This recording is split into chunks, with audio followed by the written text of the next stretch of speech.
Dalam acara podcast kali ini kita akan membahas tentang pemuda Islami yang sangat inspiratif, yaitu Uwais Al-Qarni. Beliau ini adalah seorang pemuda asal dari Yaman yang meskipun belum pernah bertemu langsung dengan Rasulullah, tapi kisahnya tetap mendalam dalam sejarah Islam. Beliau ini adalah pemuda yang memiliki hati tulus serta pengorbanannya penuh untuk orang tuanya, terutama kepada ibunya. Selain itu, beliau juga memiliki kisah-kisah yang sangat menarik. Baik untuk selanjutnya, untuk episode kali ini kita akan membahas bagaimana sih kisah dari Uwais Al-Qarni ini bersama dengan saya, Anita Ariyati, sebagai host pada acara kali ini. Dan mari kita sambut untuk rekan-rekan hebat kami.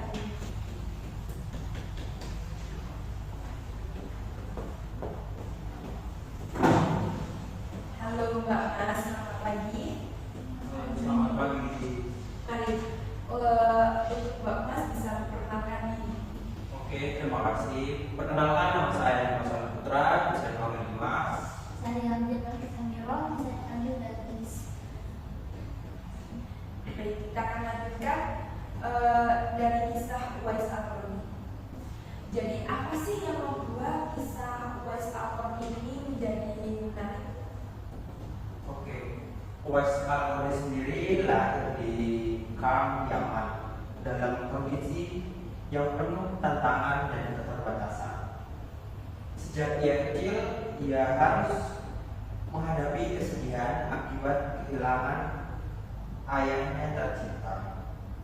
Dalam masa sulit ini, Uwais tidak hanya berjuang untuk bertahan hidup, tetapi ia juga bertekad untuk memberikan kasih sayang dan perhatiannya kepada ibunya yang sedang sakit.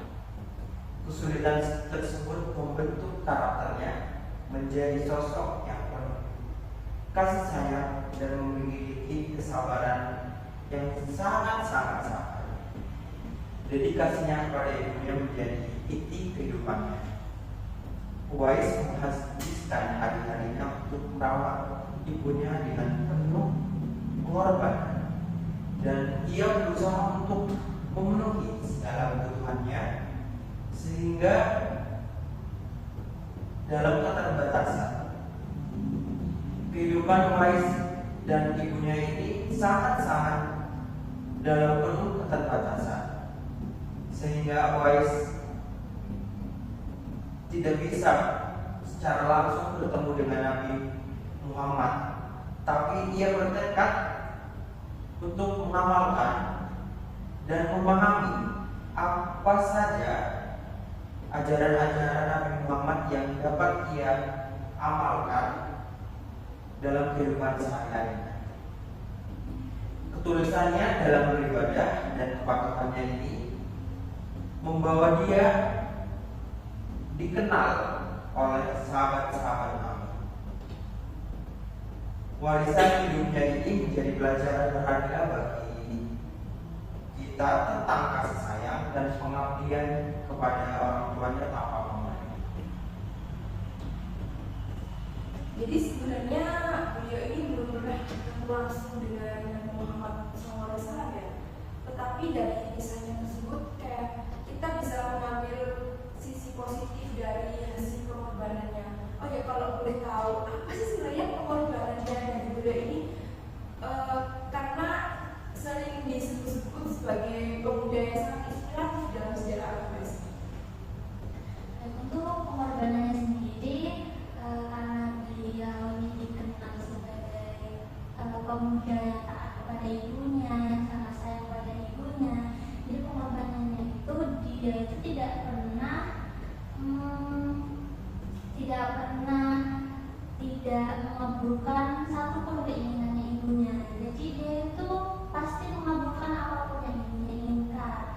Jadi pada saat itu ibunya itu ingin pergi haji, dari mana saat itu mereka itu serba kekurangan, dan hasil mulai berpikir, mulai merenung bagaimana caranya agar ibu bisa haji karena mereka miskin. Lalu dia pun mempunyai ide untuk semangat bekerja, mengembala domba-domba milik tetangganya, dan hasil dari mengembala itu ia belikan untuk anak sapi yang kecil. Lalu dia itu setiap paginya dia itu gendong anak sapi itu dari bawah sampai naik ke atas gunung, dan itu pun dilakukan berkali-kali hingga berbulan-bulan. Anak sapi itu kan tidak selamanya akan kecil ya, semakin hari akan semakin besar, bobotnya semakin berat, dan itu pun Uwas tetap menggendongnya naik turun gunung. Dan tak jarang juga banyak tetangga yang mencemoohnya. Banyak yang mengatakan itu orang gila, mana ada sapi digendong naik turun ke atas gunung. Biasanya sapi itu ditandani gitu. Lalu tapi Uwas tidak menghiraukan perkataan tetangganya itu. Dia tetap dengan apa yang dia jalani saat itu. Dan pada saat musim haji, dia menjual sapinya yang sudah besar itu untuk dijadikan bekal untuk pergi haji. Jadi Uwas itu menggendong sapi itu dengan tujuan agar dia kuat menggendong ibunya dari zaman ke Mekah. Banyak kasus yang dari zaman ke Mekah nggak dilakukan. Lalu setelah itu Uwas berjalan kaki di tengah gurun yang panas yang sangat jauh itu, karena Uwas berbeda dengan yang lain, di mana yang lainnya kalau pergi haji itu kan pakai unta, bawa perlengkapan, sedangkan Uwasnya yang menggendong ini bawa perlengkapan seperti itu. Dan saat tibanya di Mekah, Uwas ini tetap menggendong ibunya tawaf ke Baitullah. Hingga saat itu mereka berdoa bersama, ibunya berdoa, "Ya Allah, ampunilah dosaku." Lalu Uwas ini ikut turut berdoa, "Ya Allah, ampunilah dosa ibuku." Lalu ibunya berbisik, "Kamu jangan doakanku, doakan untuk dirimu sendiri agar masuk surga, surganya Allah." Lalu Uwas ini berkata demikian, dengan Allah mengampuni dosa ibu, dengan Allah memasukkan ibu ke surga, aku cukup dengan doa dan ridhomu saja. Aku tidak butuh lainnya, aku butuh ridhomu saja. Sungguh sangat inspirasi ya. benar. Dan sangat pengorbanannya itu sangat tulus kepada ibunya. Benar, sesayang itu dia dengan ibunya. Lalu setelah itu dia pun kembali ke tempatnya hingga perjalanannya selesai, kembali dari Mekah ke Yaman. Jadi kan gendong kembali seperti itu. Kisahnya itu sangat sederhana tapi bisa menginspirasi kita semua ya. Iya. Dengar-dengar dari kisahnya ini membuat para sahabat Nabi itu mengenalnya itu bagaimana sih sebenarnya ceritanya, kok bisa sahabat Nabi itu bisa mengenal beliau padahal dia itu belum pernah bertemu langsung dengan Nabi Muhammad ya. Jadi setelah haji itu Al-Qamah itu sebenarnya ingin bertemu dengan Nabi, namun dia itu masih berpikir apakah aku sanggup meninggalkan ibuku pada saat cerita. Dan dengan itu dia memberanikan diri untuk izin kepada ibunya, "Ibu, aku ingin bertemu dengan Rasulullah karena aku ibu, karena aku cinta dengan Rasulullah." Dan ibunya pun mengizinkannya dengan besar, "Jangan terlalu lama, ibu menunggu di sini." Lalu setelah itu Uwas berangkat ke Madinah untuk bertemu dengan Nabi. Namun sampai di sana beliau tidak bisa bertemu dengan Nabi karena Nabi sedang perang. Dan akhirnya Uwas pulang dengan keadaan yang sedih, dengan rasa hati yang sedih karena tidak bisa bertemu dengan Nabi. Setelah itu ketika Rasulullah selesai perang,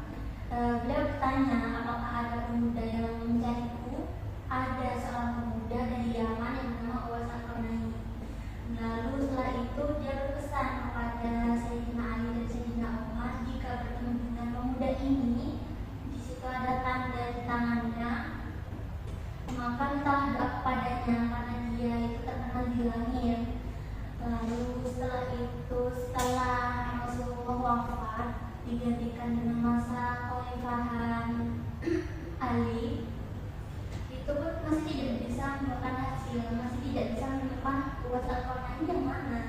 Lalu diganti lagi dengan masa Khalifah Umar, dan saat itu juga Uwais ini sudah ditinggal oleh ibunya, sudah meninggal, dan akhirnya Uwais ini ikut rombongan dari Yaman ke Madinah untuk berdagang.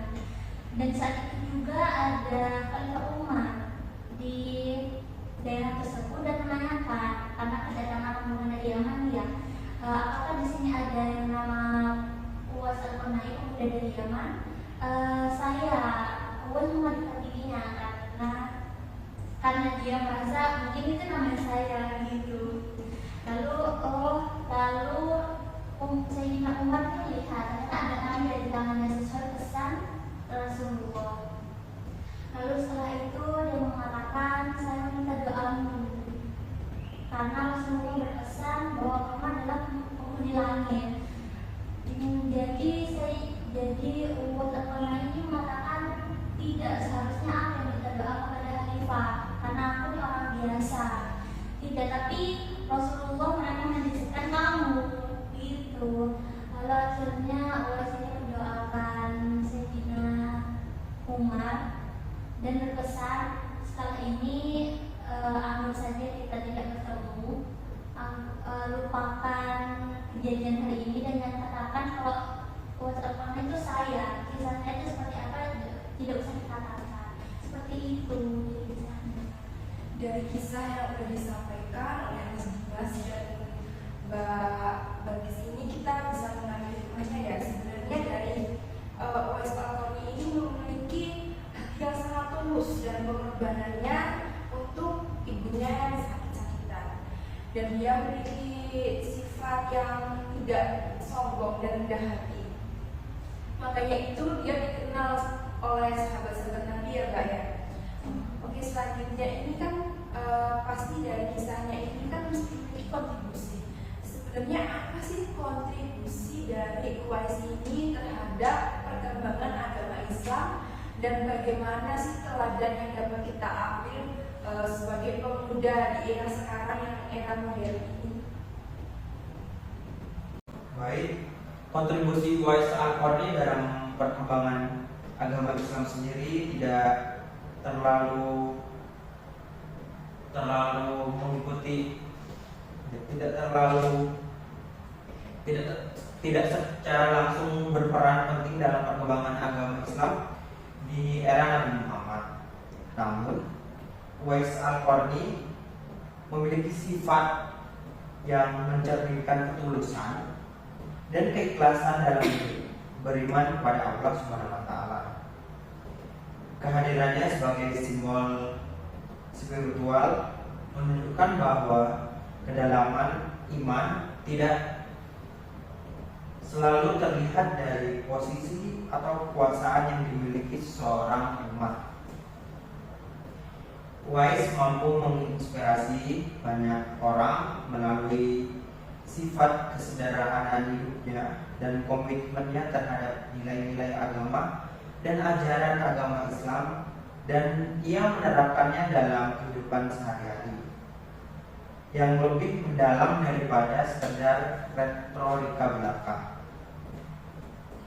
Ketika berinteraksi dengan sahabat-sahabat Nabi, Uwais menunjukkan bahwa tindakan bertindak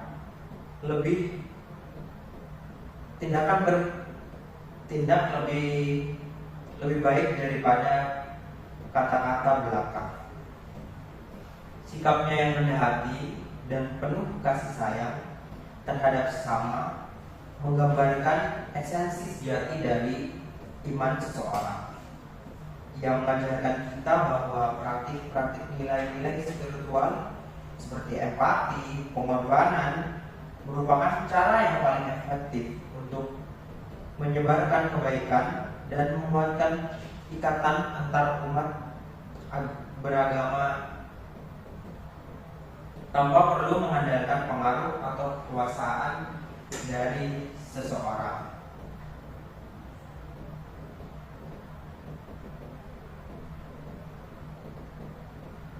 Uwais sendiri adalah sosok yang sangat istimewa dalam sejarah Islam. Meskipun namanya tidak sepopuler sahabat-sahabat Nabi yang lain, ia dikenal sebagai seseorang yang sangat taat beribadah dan memiliki hubungan yang erat dengan ibunya, yang merupakan salah satu alasan mengapa ia tidak bergabung dengan Nabi di Madinah.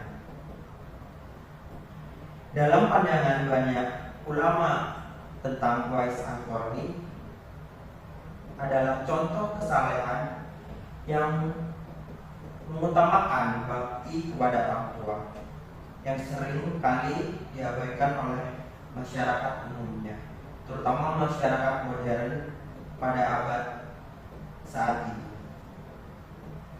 Keberadaan Uwais Al-Qarni sendiri diakui oleh Nabi Muhammad yang menyebutkan sebagai salah satu penghuni surga.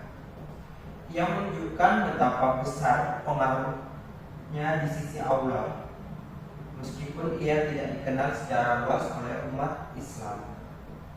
Dalam ceramah-ceramah seperti contohnya khotbah Jumat, biasanya kan ada ceramah yang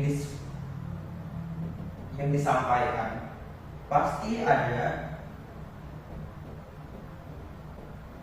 teladan dari Uwais Al-Qarni yang disampaikan. Pelajaran yang dapat diambil dari kisah Uwais Al-Qarni sendiri adalah pentingnya keikhlasan dalam beribadah, pengorbanan terhadap kedua orang tua kita, dan menjunjung tinggi nilai-nilai keluarga. Banyak orang yang terjebak dalam pencarian popularitas, pengakuan sosial, sementara Uwais sendiri menunjukkan bahwa kedekatan kepada Allah dan berbakti kepada orang tua adalah kunci utama kita untuk menuju kebahagiaan dan kesuksesan di dunia dan akhirat. Ini mengingatkan kita untuk menghargai setiap amal kecil yang kita buat, dan pasti akan membuahkan hasil di saat kita di akhirat. Baik, itu Mbak Anita dari kontribusi Uwais terhadap perkembangan sejarah Islam. Jadi kontribusi dari Uwais sendiri ini merupakan kontribusi yang Secara tidak langsung. Iya, secara tidak langsung kan juga beliau, karena beliau belum pernah bertemu dengan Nabi Muhammad, tapi kan terus sahabat-sahabatnya mengenai dengan baik, sehingga ia memiliki kontribusi yang kemungkinan baik juga di dalam sejarah Islam. Setelah itu kan, selain kontribusi juga punya teladan, gak sih ya? Kalau menurut Mbak Barti sendiri, apa sih teladan yang dapat kita ambil sebagai pemuda pada saat ini dari kisah Uwais sendiri? Seperti yang dari kita bahas tadi ya, kisah Uwais sendiri, dimana berbakti kepada orang tua itu adalah kewajiban, bukan paksaan ataupun tuntutan. Jadi kalau semisal kita nih merasa tidak puas akan apa yang sudah orang tua berikan kepada kita, semisal tidak sesuai dengan apa yang kita harapkan, cukup sederhana. Kita hanya perlu merasa puas dengan segala yang sudah diberikan oleh orang tua kita, karena jika kita melakukan demikian, itu akan membantu kita untuk mendapatkan keselamatan baik di dunia maupun di akhirat. Serta sebenarnya kalau anak-anak sekarang kan ya kebanyakan kecanduan dan game, kecanduan kumpul bareng sama temannya gitu, hingga melupakan orang tuanya. Kadang orang tuanya, apalagi kalau sudah usia lanjut, kan butuh seorang anak untuk menemaninya di hari tua kan. Sebenarnya juga kalau sekarang banyak yang saya lihat anak-anak itu sibuk dengan entah game, entah itu tugasnya, pekerjaannya. Sebenarnya orang tua itu sangat kecewa ketika orang tua itu rindu kepada anaknya, ingin kumpul, tapi anaknya itu sibuk dengan tugas, terus minta jangan diganggu, banyak kesibukan lah. Itu sebenarnya salah satu tanda durhaka pada orang tua. Meskipun orang tua tidak luput dari kesalahan nih, meskipun itu dengan kondisi apapun, alasan apapun, keadaan apapun, kita sebagai anak itu tidak harus melawan orang tua. Kita cukup terima saja dan serahkan semuanya pada Allah, atau kita bisa mendoakan orang tua kita agar menjadi lebih baik. Urusan orang tua yang durhaka kepada kita atau berbuat salah kepada kita sehingga membuat kita tidak enak, ingin berbuat dosa pada orang tua kita, kita serahkan saja pada Tuhan. Karena urusannya orang tua yang bersalah pada kita itu urusannya orang tua dengan Tuhan kita. Begitu. Jadi itu kan menurut Mbak Bagus ya. Kalau menurut Mas Dimas sendiri, apa sih teladan yang dapat kita ambil dari kisah Wise? Oke. Menurut saya sendiri sih teladan yang dapat diambil dari kisah Wise Al-Qarni sih kesetiaan kita pada orang tua, di mana nilai-nilai yang sangat penting dalam kehidupan, terutama di zaman modern ini kan banyak sekali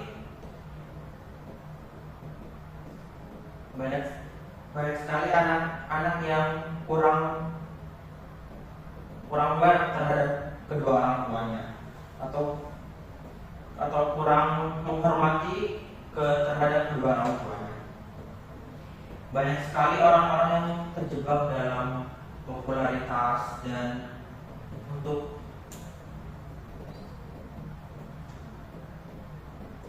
kesibukan yang sehari-hari, baik karena tuntutan pekerjaan maupun gaya hidupnya yang di zaman ini. Gaya hidup kan menjadi suatu indikator penting kan bagi kita dalam bersosialisasi. Seringkali kita ini tidak merasa menghormati kedua orang tua kita. Seringkali kita abai terhadap kedua orang tua kita, di mana orang tua kita kan udah dari kecil dia memberikan kasih sayang tanpa pamrih sampai kita beranjak dewasa. Sebaiknya kita kan harus memiliki rasa peduli terhadap kedua orang tua kita yang telah merawat kita dari kecil, dari kita tidak tahu apa-apa sampai kita besar seperti sekarang ini.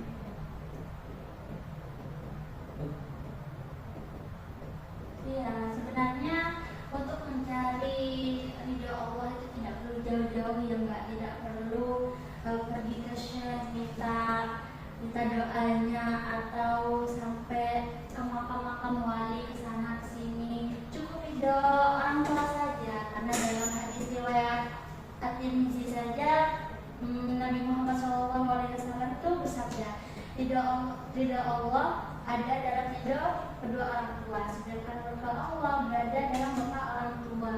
Jadi tidak perlu jauh-jauh, cukup ridho dari orang tua saja. Kalau kita durhaka pada orang tua, terus orang tua tidak memberikan ridho kepada kita, ya sudah, juga menjadi seperti itu.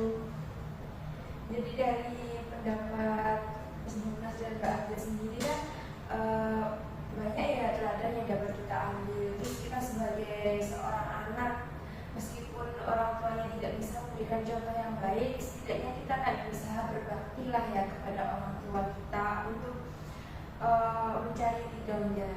Oke, kan di era saat ini ya Mbak Mas, pasti kan banyak pemuda-pemuda yang kemungkinan itu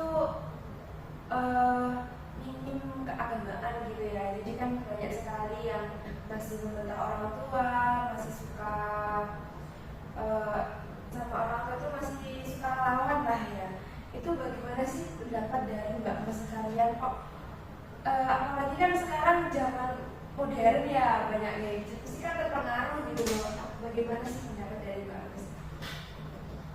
Dari menurut pendapat saya terhadap pertanyaan dari Mbak Anita sendiri, itu perbuatan anak yang tidak hormat terhadap kedua orang tuanya itu adalah perbuatan yang tercela, dimana orang tua kita kan udah dari kecil merawat kita, kan sebaiknya kita sebagai anak kan seperti menjaga apa yang orang tua kita berikan. Kita sebagai anak harusnya lebih hormat kepada kedua orang tua kita, dimana dia kan merawat kita tanpa pamrih kan. Dia tidak meminta balasan terhadap apa yang ia berikan terhadap kita kan sendiri. Kalau lebih lanjut sih dari segi sikapnya anaknya sendiri kan, itu lebih dia mencontoh hal-hal di luar kan. Kita sebagai orang tua sih lebih ketat dalam pengawasan terhadap anak, menurut saya sendiri. Itu yang menurut Mas ya. Kalau Mbak Amin sendiri, Kalau menurut saya sendiri, dilihat dari situasi sekarang kan ya, banyak anak-anak itu yang tidak kepada orang tuanya itu kan masih banyak. Kalau menurut saya, kalau anak-anak sekarang itu karena sekarang mulai berkembang ya, udah banyak game-game sehingga anak kecil saja sudah bisa menguasainya. Kita bisa melihat langsung ketika kejadian game, dimana ketika anak itu kalah dalam sebuah permainan, pasti kan emosinya terpacu. Kenapa kok kalah? Kenapa kayak ini?